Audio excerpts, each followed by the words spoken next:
So if I'm 21 and I'm not necessarily having penile vaginal sex, can I say, well, I don't really need to do No, you should still be doing your pap smears.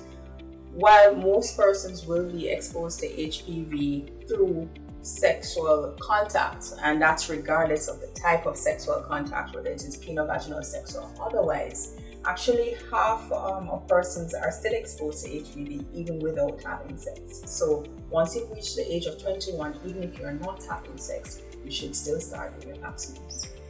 And if I started at 21 and I've been doing it for a couple of years and they've been coming back fine, do I still need to continue? You still need to continue doing your pap smears.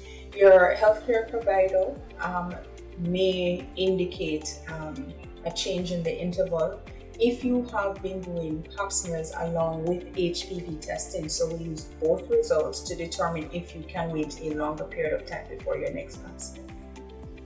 And when I turn 50, or if I no longer have a committed relationship, I'm no longer having sex, and I haven't been having sex, I've perhaps missed my pap test maybe a year or two, and I have not been having sex for the last few years. And as an older person with good results, should I just stop, or do I still need to continue? You still need to continue. I mean, that's a common scenario, and a lot of women feel that once they've stopped having sex, then they no longer need to do their pap smears. Unfortunately, the HPV virus can hang around for years, and we're talking about up to a decade, and over that time it can cause changes in the cervix, right? So you still need to do your pap smears even if you're not sexually active.